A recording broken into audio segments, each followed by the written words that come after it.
said, it's like that, isn't it? Our mic is always on. Whether we are holding the words back, our vibrational mic is always on. We are always broadcasting, and we are always achieving a point of attraction. And the universe and law of attraction is always responding to what we're broadcasting. And there is not a switch that works.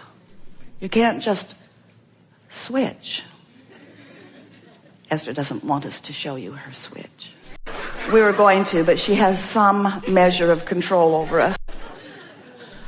And so when you think about it, you are always emitting a vibrational signal. Do you know that? That you are vibrational beings living in a vibrational universe, and that it is a vibrational basis that law of attraction is responding to. And as humans, you often forget that because you are such good vibrational interpreters through your eyes and ears and so on. Your physical senses are all interpreters of vibration. Your most significant interpreter of vibration is your emotional center. What you are feeling emotionally is your indicator of that vibrational signal that you are putting out there. And the way that that signal works, the way you read it, the way you understand it, is by understanding that there are two vibrational vantage points from which you broadcast. We like to call you a cooperative component to who you really are and to your best well-being, or an uncooperative. We've been calling it allowing and resisting. We've been pointing it out to you for a while, that you can tell by the way you feel how you are doing. Now, those feelings are not nearly as important to you as we want them to be, because you have learned to just cope with your feelings, to accept them. You've learned that negative emotion happens because you are avid observers of what's going on around you on your planet.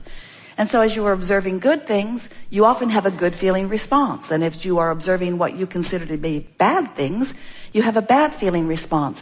And for the most part, you have come to accept, if you've been around a while, because you learned it from everyone who seemed to surround you, your parents first, who tried to convince you that the world does not revolve around you, when in fact it does. So you have learned to cope with those emotions rather than read them, rather than understand them, and rather than utilize them in the way that you intended to when you came forth. You have forgotten, for the most part, that it is guidance. Guidance that lets you know how you're doing in relationship with who you are. Now, some might say, well, what difference does that make? If I see something unwanted and I have my negative moment, so what?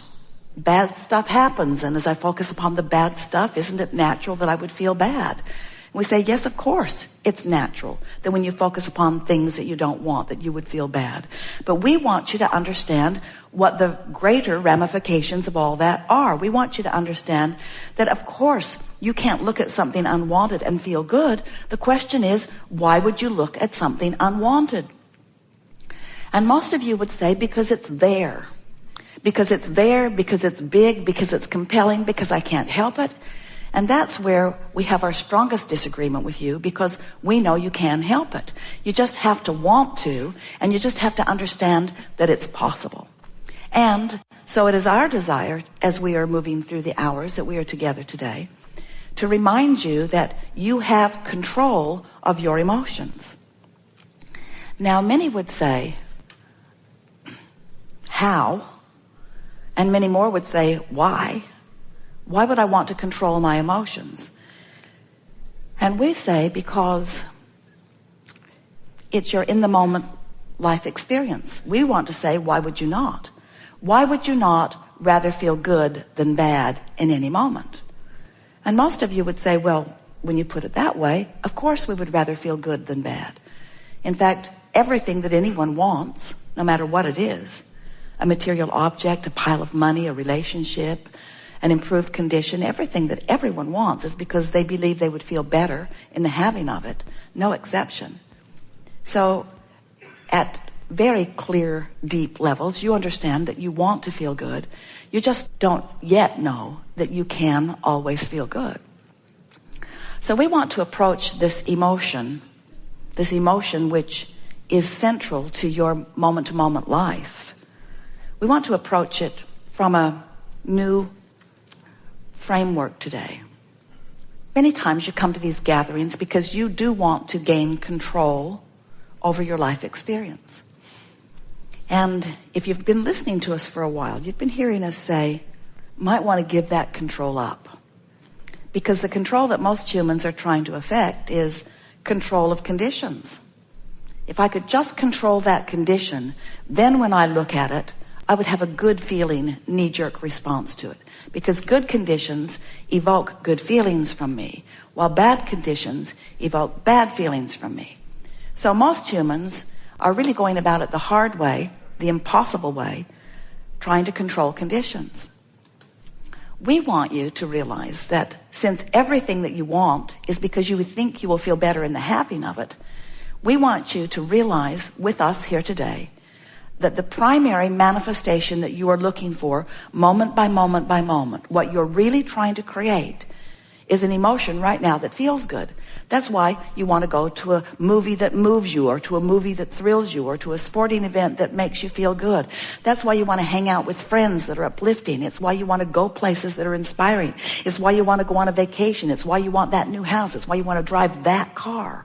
In other words, you want those experiences because you want to feel good, and you believe that some of those experiences, if you are able to create them and control them, will cause you to feel good. And we don't disagree with any of that. We know that there are many wonderful feeling experiences that you are seeking because you want to feel good. We just want, by the time that you are leaving this room today, to have convinced you that the primary manifestation that you are looking for, and we are using this word specifically and powerfully, we want you to accept with us that the primary manifestation that you're looking for is the manifestation of feeling good. It's the emotional manifestation. And if we can convince you of that, we know that you get it conceptually. But if we can convince you of that, and then further, if we can convince you, and we are really in the convincing mood, so come along with us. If we can convince you that not only is the manifestation of emotion the manifestation that you're really looking for, but that it is something that you can control. You can control your mood manifestation. You can control your attitude manifestation. You just got to understand how it works. And you got to care enough about how you feel to be willing to direct your thoughts in places that do cause the manifestation that feels good, and then you've got it. Once you figure this out, once you accept that the way you feel is in your control, and is, after all, what you have been here in the process of creating all along, then as you begin to deliberately direct your thoughts and discover the delicious alignment that is possible at all times, now you find what you all have been looking for. That absolute freedom. Freedom from bondage, freedom from fear, freedom from poverty, freedom from sickness, freedom from all those things that you've wanted freedom from. You find it when all along what it has been is freedom from resistance over which you have complete and utter and absolute control. Really you do, really you do, really you do, really you do. We told you we're in the convincing mode. Really you do, really you do, really you do. So your source energy before you come forth into this physical body, and a part of that consciousness comes into the personality that you know as you. Now you get that. You get that there was something before you, and you get that you're here. You look around, you know you're here. You accept that there was something before that. But this is the part that most people don't get. So here you are in this physical body doing just what you said you'd do, exploring and coming to new awarenesses of what you personally prefer. What would make life better for me? You say that as a one-celled organism. You say that as the little ant that is moving across the sidewalk. You say that as the full-blown human.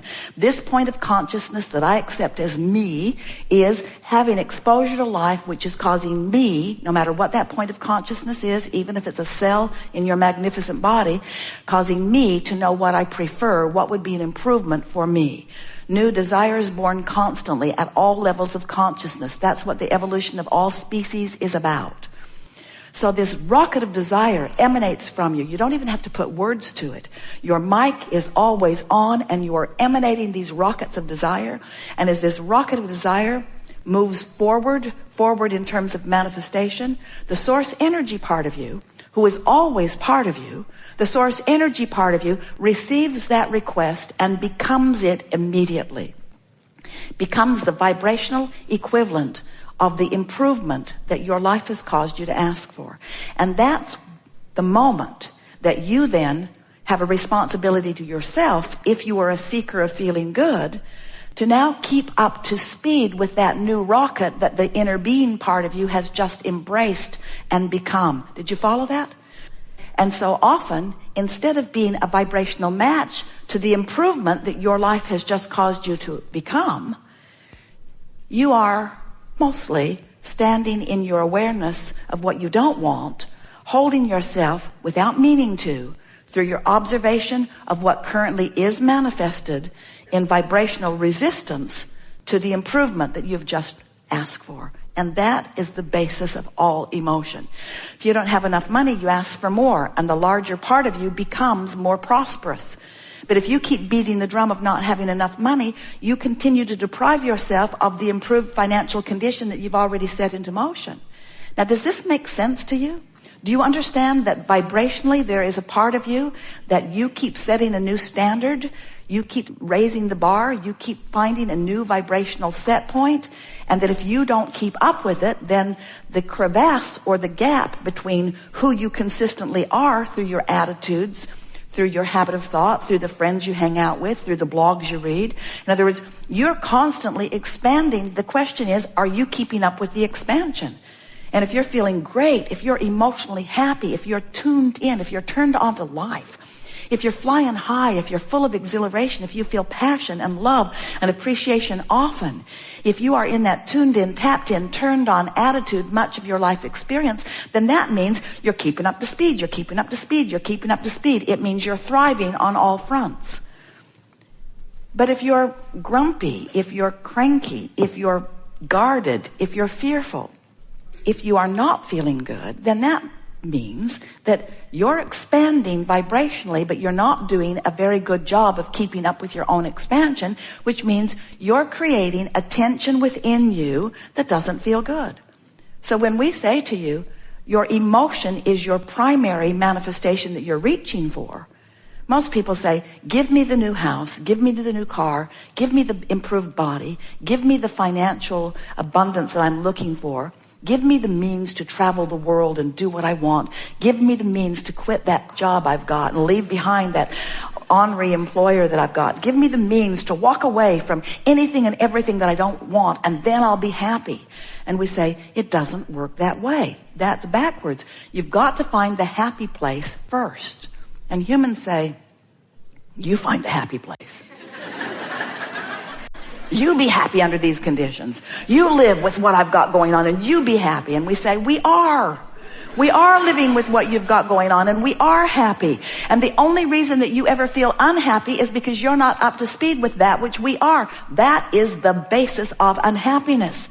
You think your unhappiness is because you don't have what you want. You think it's because you don't have the car, you don't have the lover, you don't have the bodily condition, you don't have the money. You think that's why you're not happy. And we say, that's just the excuse you're using to not be up to speed with who we are, and not being up to speed with who we are is why you're not happy. You see? You see? So when you get it, do you get it? That you have this vibrational relationship that equals your mood. And if you will make this vibrational relationship your primary concern, if you will make it what you care about, if you will stop saying world or universe or God or Abraham or mother or lover or employer or employee or friend, if you will stop saying, give me something that makes me feel good so that I can feel good because I want to feel good, and after all you sort of owe it to me to give me something to make me feel good because I want to feel good. If you'll stop saying that, meaning that, feeling that, and instead you'll say, it is my responsibility to conjure a framework of thoughts that causes me to feel a little better now and a little better now and a little better now. If you will show yourself your ability to manifest the emotion without demanding a condition to change first, now you've got it. Because once you achieve the vibrational stability of feeling good anyway, the condition has to change.